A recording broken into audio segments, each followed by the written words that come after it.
This is a story of just absolute insanity, obsession, love, the dangers of online dating. It is one of the most desperate love triangles I've ever seen.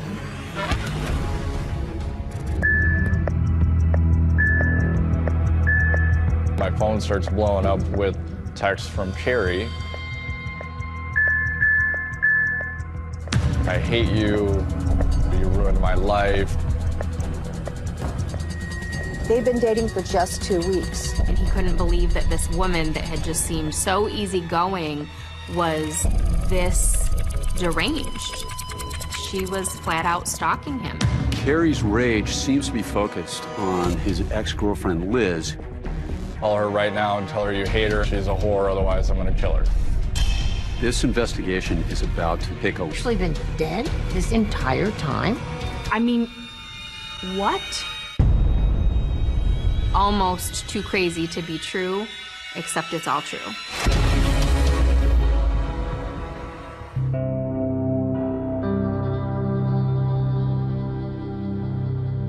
Council Bluffs, Iowa is a Midwestern city with a small-town feel.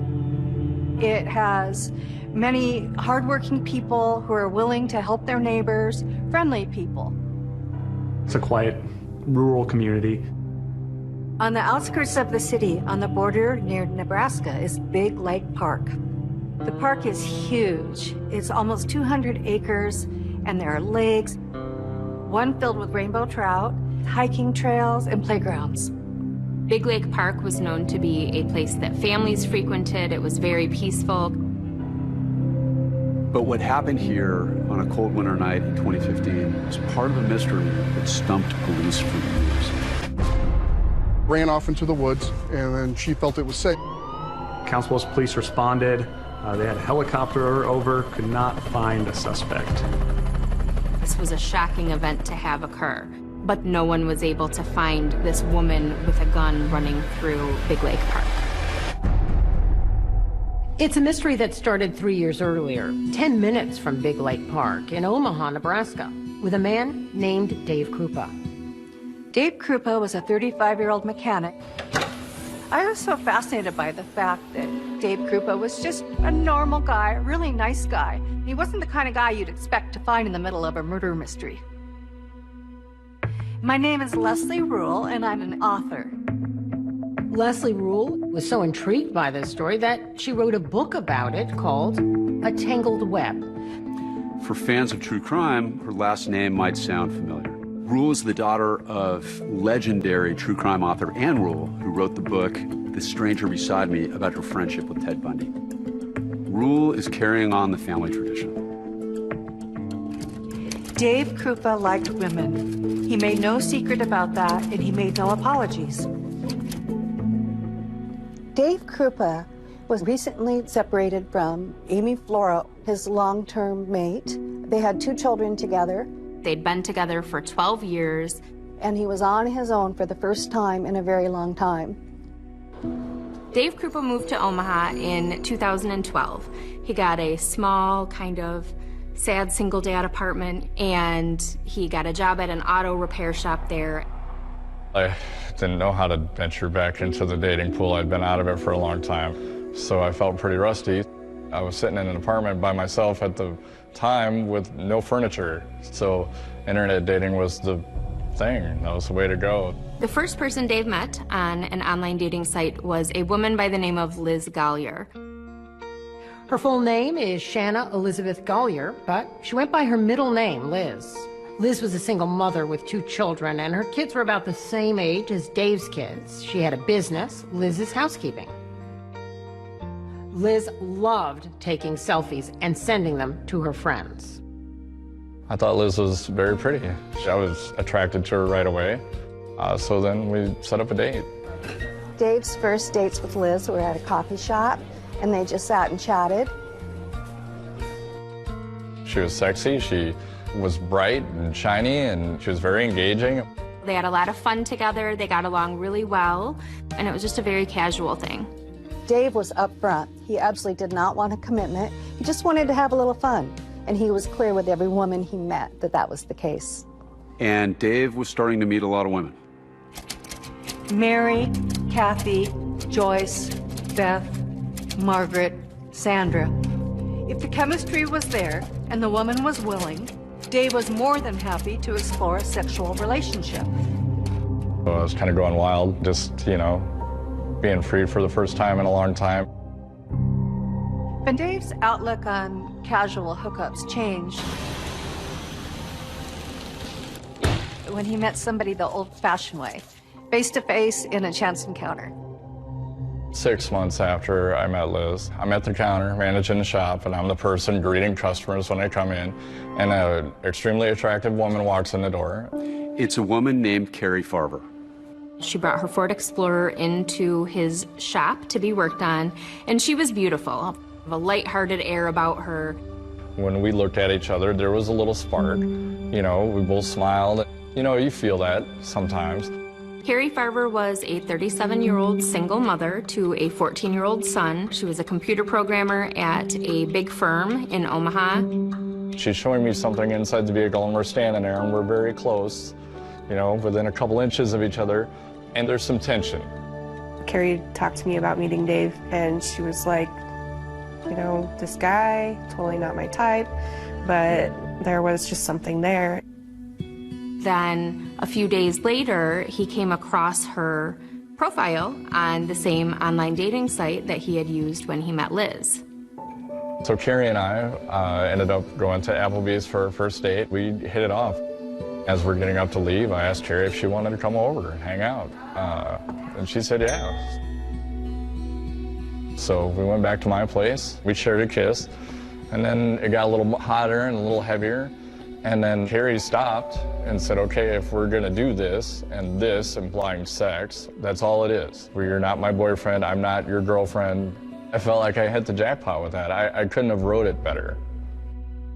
One slightly awkward thing, the night of Dave and Carrie's first date, Liz Gollier came by Dave's apartment to pick up some things that she'd left there. I walked Carrie out the front door, and she walked right by Liz, and they probably saw each other for 6 seconds. It was just a brief encounter, maybe 10 seconds or less, but this encounter would go on to have lasting ramifications for all three of them. Carrie didn't seem at all bothered by her encounter with Liz. In fact, she didn't even mention it when she visited with her friend Amber. She said that during the date she had fun and that she laughed a lot and hadn't laughed like that in a long time, and she didn't know what would happen, but it was working right now. Carrie's job happened to be right around the corner from where I lived versus an hour from where she lives. She had a big project coming up at work. She was working very late hours. Dave offered for her to stay at his house so that she wouldn't have to make that commute back and forth. I mean, at this point, I've known her 2 weeks and she's got a key to my apartment. I was feeling pretty comfortable with her. November 13th, 2012, Dave wakes up and gets ready for work, and about 6:30 a.m. he leaves for work for the day. I give her a kiss and I say, I'll see you later. When Dave said goodbye to Carrie that morning, he had absolutely no idea the nightmare that his life was about to turn into. My phone starts blowing up with texts from Carrie. I hate you, you ruined my life, what is going on? I was blown away.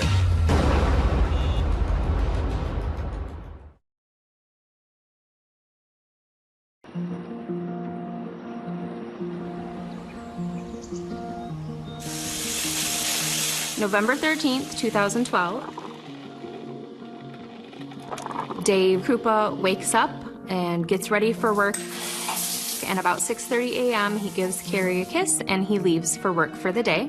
Carrie Farver was his girlfriend of 2 weeks, and they were getting along so well that she sometimes spent the night at his apartment. It was conveniently close to her work, which was just half a mile away. She's on the couch, got her laptop out, she's doing her thing. So I got to go to work, so I give her a kiss and I say, I'll see you later. I had expected to see Carrie that evening. Mid-morning, Dave received a text, and he glanced at it. It was a message from Carrie. She texts me and says, let's move in together, which was very left field because we had already talked about that not happening. As soon as I can, I text her back and say, I'm not interested, I can't do that. We haven't known each other nearly long enough for that. And almost immediately I get a message back that says, fine, I hate you, I'm dating someone else, I don't want to see you anymore, go away, lots of profanity. I didn't know what to think. I was blown away. She just changed very quickly from the fun and happy person that he had known just that morning. It was a day, maybe a day and a half of radio silence, and then my phone starts blowing up with texts from Carrie along the lines of, I hate you, you ruined my life, you're a terrible person. I thought, okay, I don't need this in my life. I dodged a bullet. They'd been dating for just 2 weeks, and he figured that maybe she'd been putting on an act, and she wasn't who he thought she was. So who was Carrie Farber? She grew up in this small town called Macedonia, Iowa. Macedonia is a very small town. It's a very nice place to raise kids because you can let your kids walk down the street without worrying. They can ride their bikes around town, and just a friendly place to live. Carrie was very close to her mother, Nancy. They talked every day. She had a lot of friends. She was very gregarious. By all accounts, Carrie lived fully. When you look at the photograph, she's vivacious. Her hairstyles are constantly changing. She's experimenting with her look and with her life. You noticed Carrie when she walked into her room. She had a laugh, she had a smile. You were drawn to her. In an interview that Carrie did with her local paper for her high school graduation, she said she wanted to be known as always having a smile on her face and for being a little bit crazy.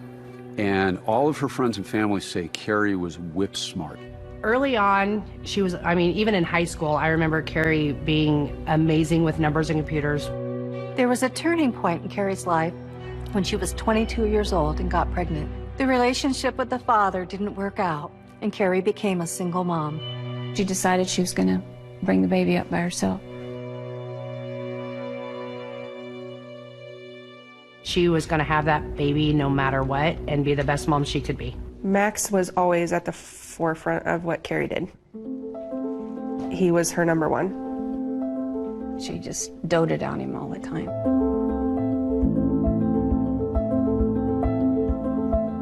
But I think she was a little overwhelmed just being on her own in her late 20s. She started developing depression.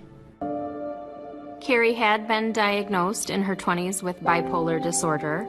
There was one point when she just pretty much was underneath the covers for a good week, maybe 10 days. She was scared about it, but at the same time knew that she was taking all the steps that she needed to keep it in check and under control.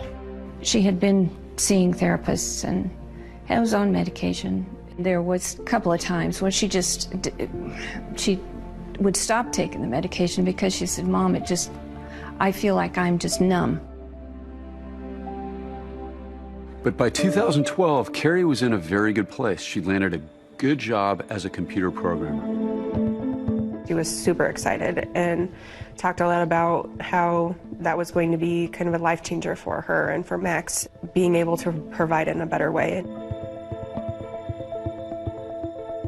Max was just going into high school. Carrie was so excited about classes he was taking and the sports that he was playing. Ride the wave, Max. She was his cheerleader. There's some video of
Carrie urging on Max as he's water skiing. Carrie also had a new guy she was dating, Dave Krupa. In November, Carrie asked her mother, Nancy, to keep her son Max for a few days while she stayed with Dave so she could be closer to work. Right around the same time that Dave got the text from Carrie asking to move in, Carrie sent a text to her mother, Nancy. I started getting text messages that said that she was taking a job in Kansas, which totally threw me. When I said something to Max about it, he said, well, she had kind of looked at a job down in Kansas. He thought possibly there was a job down there she went to. So I texted her back, and she would not call me and talk to me. Normally I would talk to her at least once a day. It was starting to concern me that she wasn't calling me. But Nancy figured she'd see Carrie soon because Carrie's half-brother was getting married in just a few days. Her son Max was to be an usher, and she promised Max that she would return for the wedding. I was needing to know when she was going to pick up her son to go to this wedding.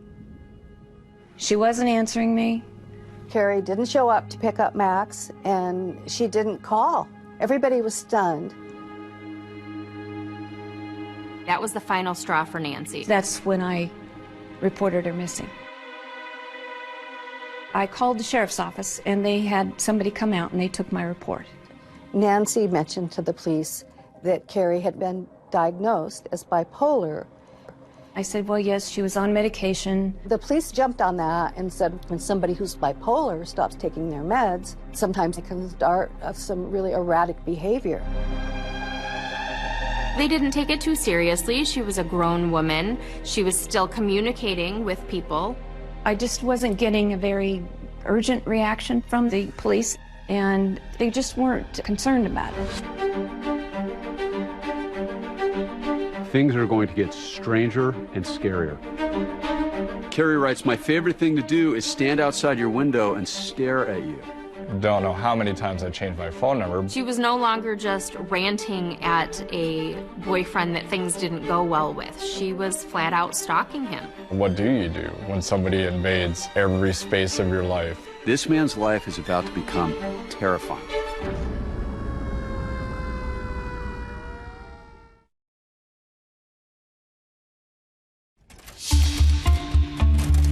What had he done to make her hate him so much? In the space of a couple of hours, she had gone from what seemed like the perfect woman to a spiteful, foul-mouthed nut. Carrie Farver's nowhere to be found. Her family is bewildered, and the police are suspecting she might be having some sort of breakdown. As for Dave Krupa, in the days since receiving her first bizarre text messages, he receives a barrage of angry messages. She started texting him a bunch of profanities, calling him names, telling him she hated him. They were bad, and they were just all about how bad of a person I am.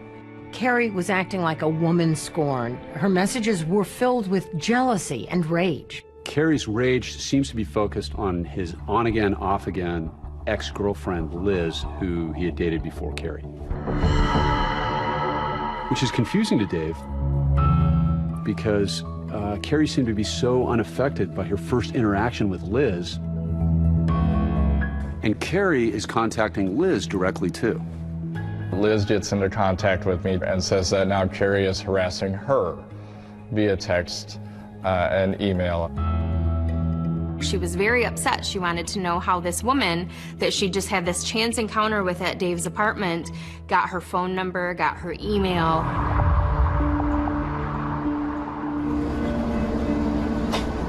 One day, Liz arrived home from work to find that her garage had been vandalized. Upon pulling into the garage, she found that someone had written "Pour from Dave" on the inside of her garage in spray paint. Liz calls the police and files a report. When Liz tells police that the common link between herself and Carrie is Dave Krupa, they decide to pay him a visit. The police show up at my work looking for me. And they didn't look very friendly. I was the last known person, or at least the assumed last person, to see her. As soon as they're looking at me with those policeman eyes, that got me pretty rattled. You know, I pulled out my phone and said, no, she's lost her mind. She's going crazy. She's harassing me. Their tone certainly changed from an accusatory one to, oh, okay, we've seen this before. Meanwhile, back in Iowa, Carrie's mom doesn't know about any of this. All she knows is that her daughter's missing. Carrie's mother had filed the missing person report with the police, and she was becoming increasingly concerned with each passing day. In the weeks after she left, Carrie was still communicating with her family. She would send text messages to her mother, Nancy. When I'd get text messages, I would just say, please call me. I just need to hear your voice. And she would say, well, this has got to be good enough for you. And Maxwell started getting texts saying, we're going to be moving you down to Kansas. You're going to go to school down there. And he was really scared. It was just shocking to me. Nancy is so concerned that she takes over guardianship of Max in Carrie's absence. In addition to her brother's wedding, Carrie was missing more family events. She was absent for her own birthday. She missed Thanksgiving. She wasn't around when her son Max turned 15. She even missed her own father's funeral. And when she didn't come home for that, her mother knew that something was very, very wrong. Carrie texted, I'm sorry I missed the funeral.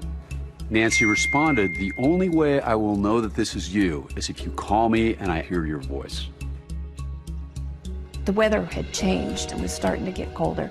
We went into her house, and I noticed her winter coat was sitting on the chair. And I thought, she doesn't have any warm clothes with her. What is she going to do? How is she getting along? Where is she eating? What is she doing? It was terrifying. It was scary not knowing where she is. Okay, maybe she had gone off her meds. There had been times in the past when she had thought, maybe I don't need these. The text got mean at one point, too, and saying that I wasn't a good mother and that I was controlling. In the middle of that bleak winter, only one thing was certain. People were afraid.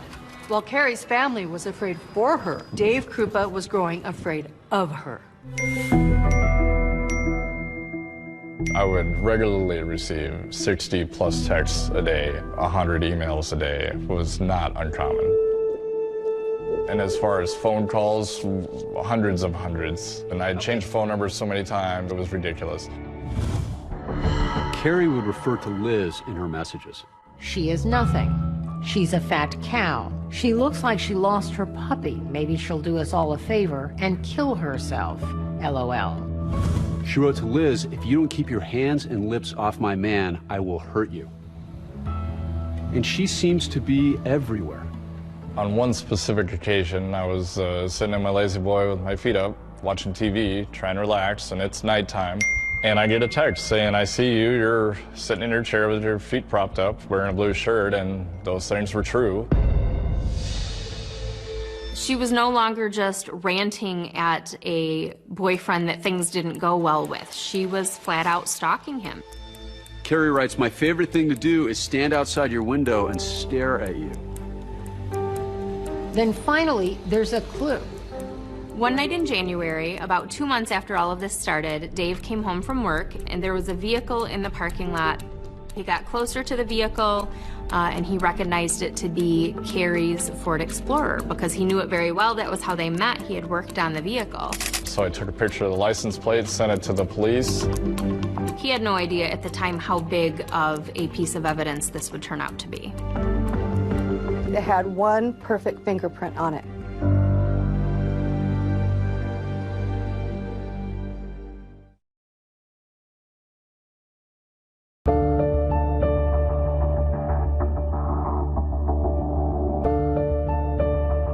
In the weeks following Carrie Farver's disappearance, police in 2 different states are trying to find her, but for 2 totally different reasons.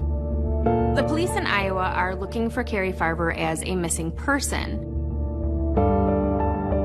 But less than 5 miles away in Nebraska, just across the Missouri River, police are looking for Carrie Farver as a stalker, somebody that is harassing Dave Krupa and Liz Gollier. They're all trying to find Carrie Farver. The best clue so far is Dave's discovery of Carrie's Ford Explorer. The police searched the car and they found no fingerprints except for one. There was a mint container found in the car that had one perfect fingerprint on it.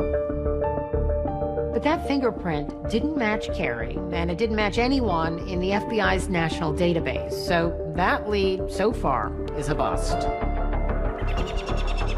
But Carrie's mother, Nancy, doesn't need evidence. She knew in her gut that something had happened to her child.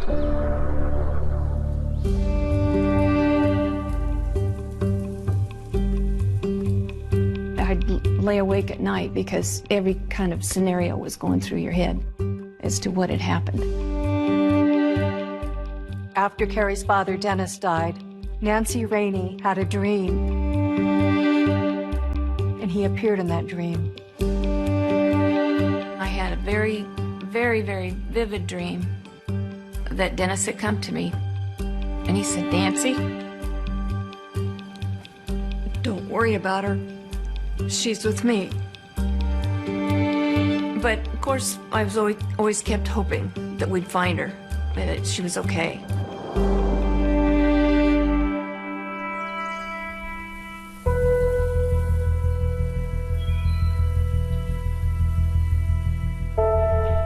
And then about 5 months after Carrie disappeared, Nancy gets this astounding phone call.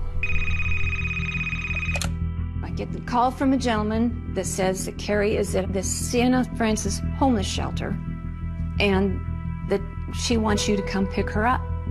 My heart just started. I was shaking, and I thought, oh my God, we're gonna bring her home, she's gonna be okay.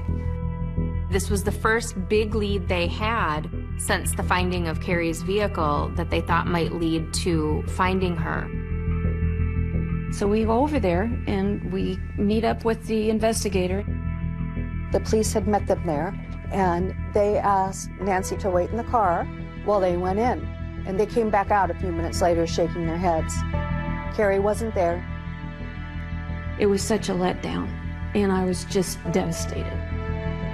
I get this raising my hopes, and then it's dashed again.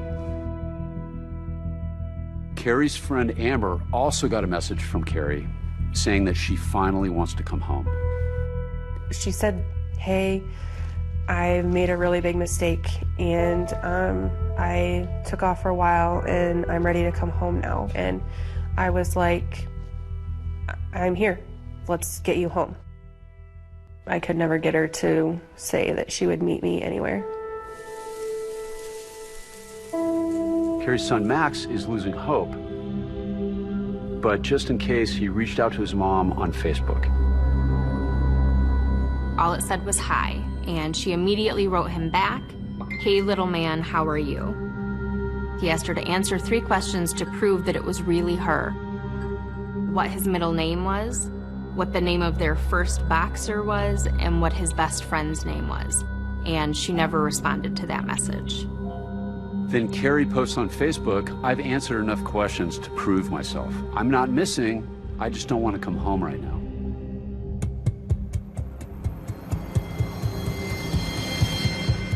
Meanwhile, the stalking of Dave Krupa and Liz Gollier has been escalating.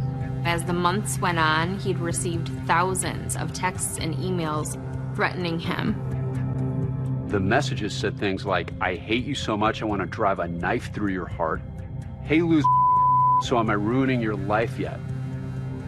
Dave and Liz referred to Carrie as Crazy Carrie. That was what we would say, Crazy Carrie. Oh, Crazy Carrie this. Oh, I got another email from Crazy Carrie. The trauma that they were both going through brought them back together, and they started dating again. Rude, hostile messages come into both of their phones as they're both together. It was actually extremely common for us to be hanging out, and both of our phones would start blowing up with text messages and emails from Carrie. He had to admit he was impressed by Liz's loyalty. She was pissed at him for inviting a lunatic into their lives, but she was still there. And as this is going on, Dave is becoming almost numb to all this crazy stuff that's happening almost every day. I get an email, and it's a picture of what looks like Liz tied up in the trunk of a car, and it says, I have Liz tied up in the trunk of the car, and you need to call her right now and tell her you hate her. She's a whore, otherwise I'm going to kill her.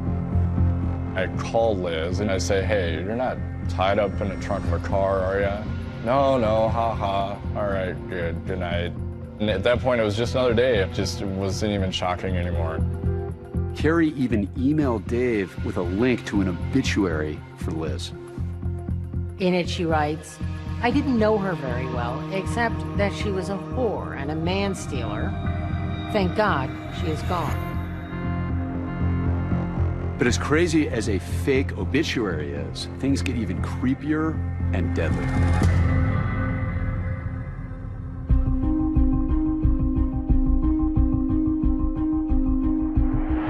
I get a call from Liz, frantic, freaking out. My house is on fire. Including 2 dogs, a cat, and a snake, and they all were killed in this fire. I felt very bad for Liz because I felt like I brought this crazy person into her life.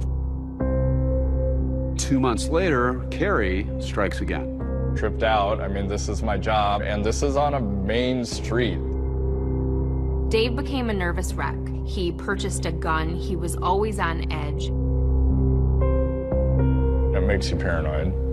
You can't rest, you can't relax. You're always wondering when something else is going to happen and if it's going to escalate. We were in bed, getting ready to go to sleep, and the next thing I hear sounded like a gunshot.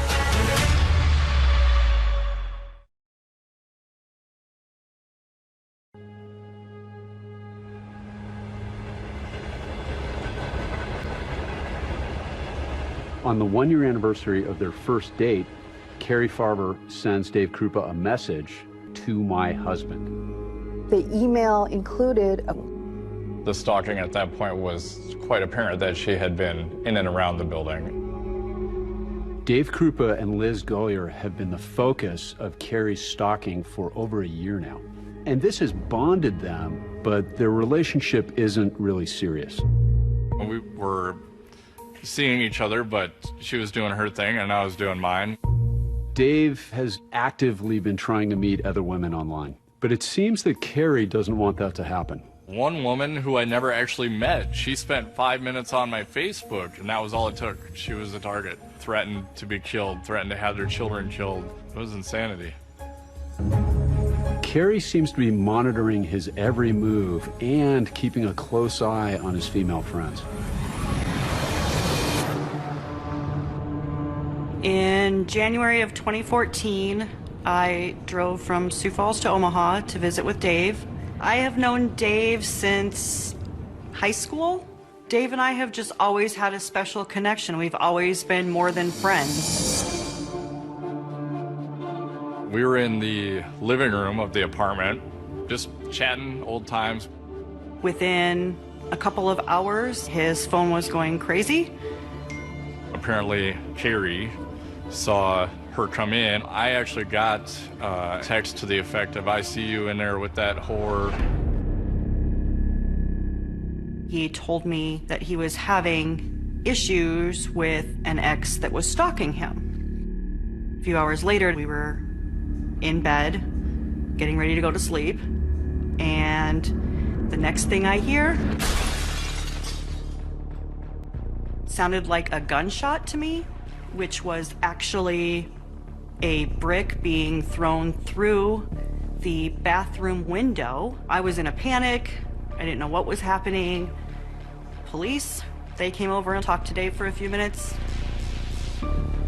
After the police left, Dave had me get into the car with him, and he said he needed to go check on Liz because Carrie had threatened Liz in the past prior to this incident with me. Despite all this drama, Liz Gollier is not scared off, and she and Dave try to just kind of go on with their lives, even going on a double date with her friend Cherokee. They were great together, Dave and Liz. They joked around. I know Liz wanted more, but she wasn't that type of person that was gonna push herself onto someone. The stalking by Carrie is this dark cloud in their lives. They've been trying to get help from investigators for more than a year, but nothing puts a stop to the harassment. And it's not just Dave and Liz that are being harassed. Dave's ex and the mother of his children, Amy Flora, was also getting threatening messages from Carrie, calling her all sorts of names. I thought Amy was probably going to kill me because she got drug into it. Mentally, it was a huge strain on everybody involved. Nothing was being done about it. The police had dropped it off at some point, so it was just something I had to deal with. Being stalked and harassed was just part of life. The case had become cold.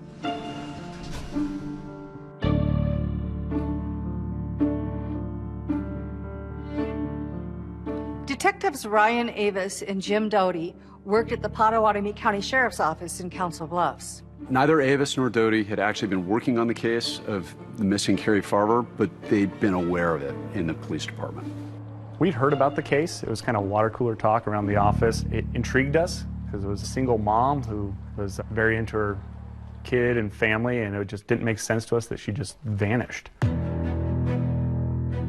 Is there more to it, and is there something else that we're not seeing? It was something that we were both interested in just talking about it, but we didn't have the case file.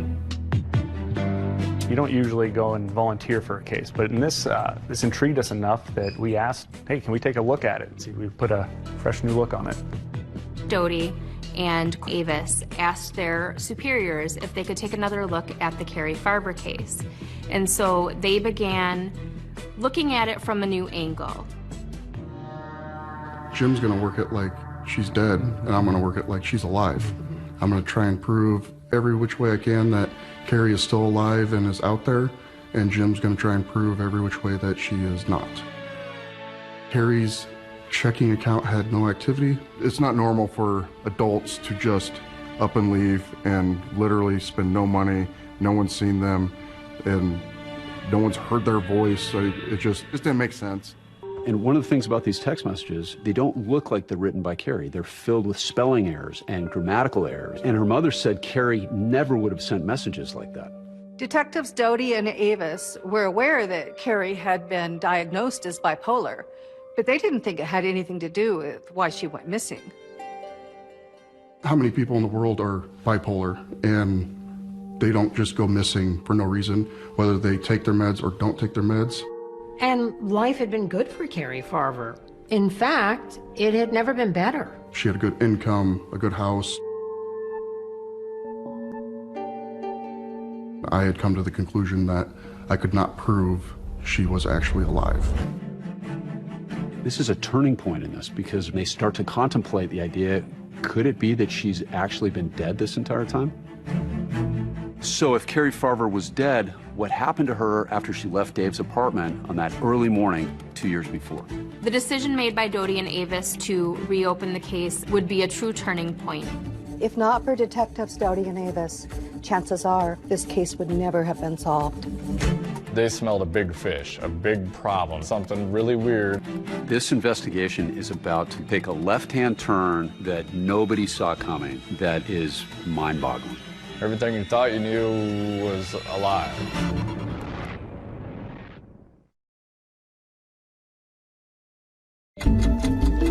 This is a bizarre and twisted case of a fatal attraction. It's about an obsessive woman that would stop at nothing to get what she wanted. It was just another one of her schemes to bring Dave back into her life and make herself look like a victim. How did I not see anything, and how could I be so naive or so stupid or so gullible?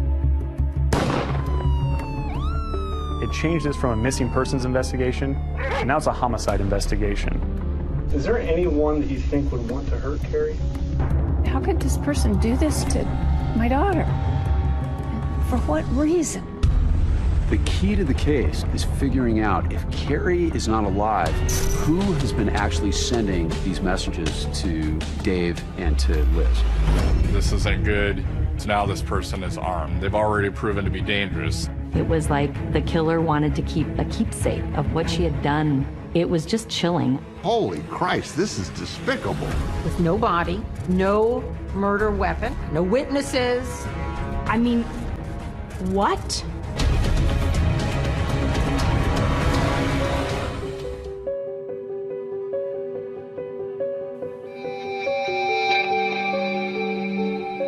By the spring of 2015, 37-year-old single mom Carrie Farver has been missing for over 2 years.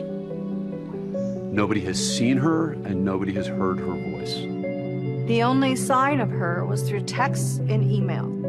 These include hundreds of violent and threatening text messages sent to her ex, Dave Krupa, and his on-again, off-again girlfriend, Liz Gollier, also known as Shanna.